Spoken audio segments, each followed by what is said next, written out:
You're watching Explore Tulsa.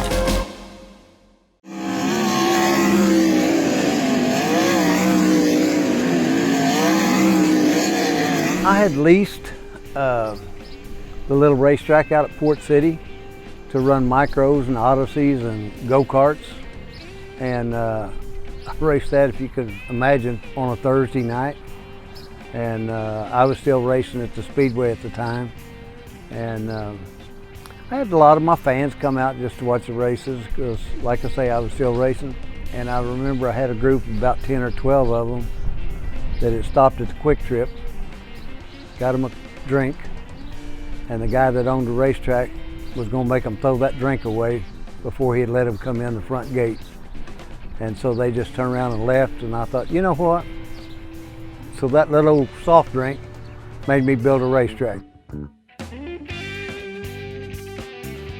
We built this in 1985. We built it the year after the fairgrounds shut down the dirt track racing there at the fairgrounds.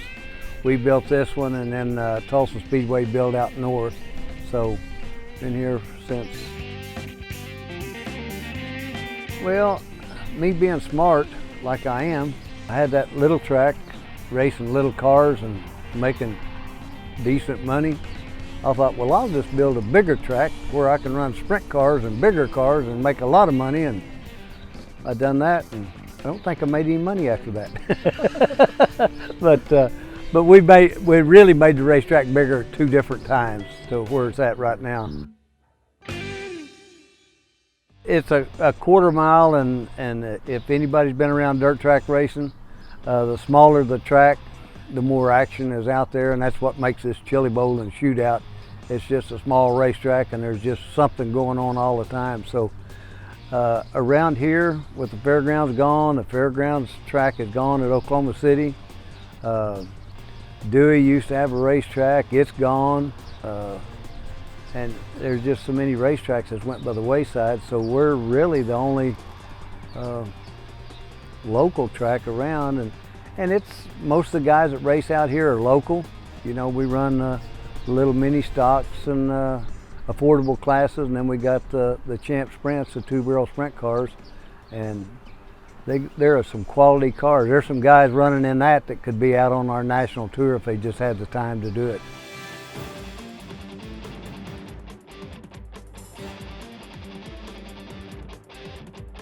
I tell people today my goal in life is not to have a real job again, but after I started racing and got a little seat time and had a little success, well, I was fortunate enough to drive the John Zink car the last 10 years that Zink was in automobile racing, and we won the championship 5 out of the 10 years, so it was pretty good. And a lot of people don't know it, but in 1973, when I was driving for Zink, I had a chance to go run the Indy 500, but that's when the safety record up there wasn't very good. So I thanked them for the opportunity, and I said, I got a wife and 3 little kids, and I'm just doing this as a hobby.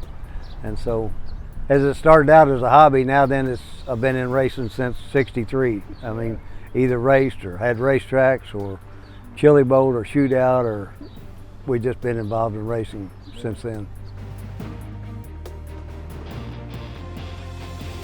Steve Hahn, he's our youngest one. If he'd been smart when he was younger, he could probably made it in basketball, because he was a whale of a football and basketball player. But back then he wanted to race, and he raced.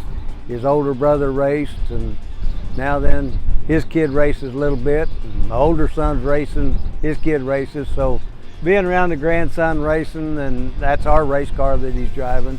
So that lets me be around racing, you know, where you got kind of not really work on it, but have some input into it. And it's the whole thing out here from day one has been a family deal. Our daughter, our 2 boys have been involved in it. Our grandkids are in it. Our granddaughter lives here. Our other granddaughter works for us in the office. Our daughter works in the office, and Steve's running this. And so it's just a family sport. I mean, I tell people I'm just living a dream. I've been blessed.